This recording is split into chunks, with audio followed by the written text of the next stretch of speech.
No duplicate cards, no forcing of cards, no gimmicks, no setup, shuffled deck. You can even use a borrowed deck and still have this great effect, okay?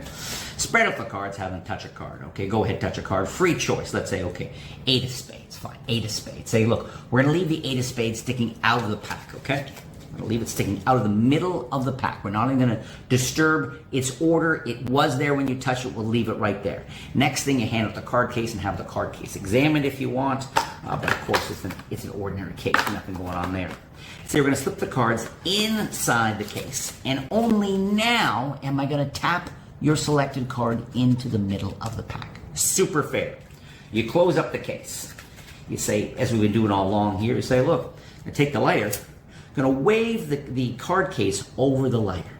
Hopefully the heat, the smoke will have enough to find your card in the middle. We'll see like this, just waving it, all the smoke's going up through all the other cards.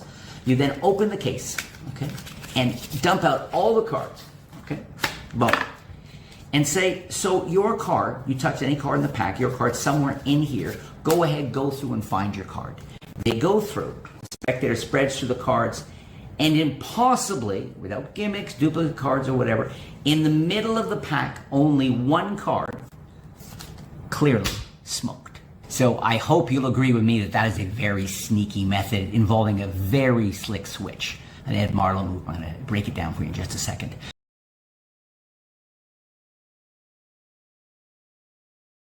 Okay, so shuffle deck. They can touch any card in the pack, which they do. Now, when they touch a card, let's say they touch this one right there. Okay, they're touching that card. I spread up the card. They touch this one. I deliberately make sure that this card and the one above it, whatever card's above it, are lined neatly. Okay, you don't want them like that. Okay, you want the selected card and this one. And with your right fingers, you take a moment. You break the deck right where they touch the card. Okay, so I'm spreading through. They touch a card. I separate the pack. And I make sure that these two are lined. This is the card they touch, the bottom card. So I come up and I show them this card. Now my right fingertips are on the edge of the selected card. And my left thumb from behind here, what you need to see, is that my left thumb is going to be planted not on their selected card, but on the one above. I'm sort of holding it like this. And my right, so we've got the selected card, right? We've got the one above it. My thumb is kind of gently applying pressure there, while my right fingers are getting ready to do the secret move with the 5 of hearts. So that's their selection. So all this happens, it is advanced sleight, takes some practice, and I show them the card. I can show everyone there is the card very fairly. Now it looks like I'm just going to come down, okay, lower these cards and isolate their selection. That's what it looks like, okay? But what I actually do is Ed Marlowe's convincing control, which is the right fingertips are going to pull this to the side, while the left thumb keeps the one above it in its position, and I slide everything down, okay? So again, I'm going to slide this to the right, secretly, and this all happens under the large action of my right hand dropping down, and I'm going to square everything together, slipping the selection to the bottom of the deck. All right, let me show you performance speed. So you can see that this is in fact a convincing control. They touch a card, Queen of Spades. Okay, Queen of Spades. They see me lower my hands and leave the card sticking out. It all flows beautifully, okay? But in fact, I've switched. The Queen is on the bottom. So you're going to have them spread out the cards, shuffle deck. They can touch any card, show the card around.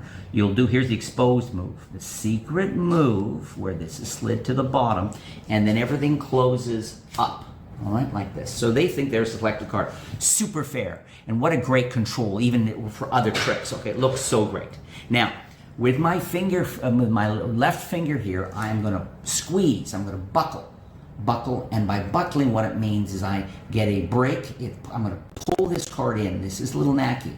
With just the tip of the left finger, pulling it in so that my left finger can get a break underneath it. Now, you can either do it as a buckle, and my pinky gets a break, or more traditionally or more of a beginner level thing, and I certainly do this myself, is come over and riffle up the back of the deck until you get the bottom card to come down, then you slip your finger in, all right? Now, pull the flaps back. It looks like, and what I'm gonna do, and I love this, is you're gonna slide the deck into the case and the selected card is going to go below. All right?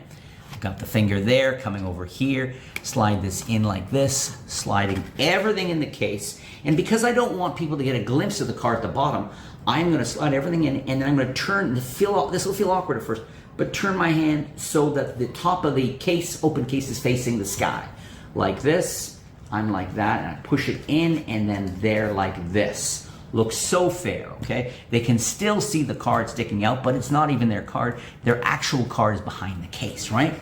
Then I tap that in, emphasizing the fairness of that. Close these flaps, and notice where my fingers are at. My thumb and fingers are making sure that you don't want this coming out, right? And flashing and edging. So you get a nice grip, fingers, thumb, like this. Then retake it from the front. Fingers are at the front of the case because, again, you can, if you want, just have one finger, keep it light. But I want as much cover. I want to make sure that I do not want that front edge showing, right? So my fingers are here, and I don't bring it flush. I keep it on a slight angle. So now I'm here, take this like this, and boom, say I'm going to cause. Now what I like to do in live performance is lock eyes with people and talk for a bit, and they can't even really see how long I'm holding this underneath, okay? I'm going to hold this here, and I'm waving this a little bit because I want to make sure the face of that card is absolutely black. I want to make sure, even darker, right?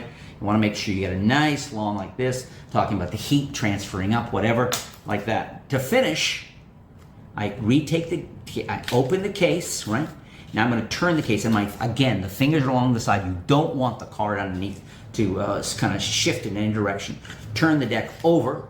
The fingers grab the one card and cleanly pull out. Let gravity do the rest of the work, pulling everything out. So the smoke card's now on the bottom.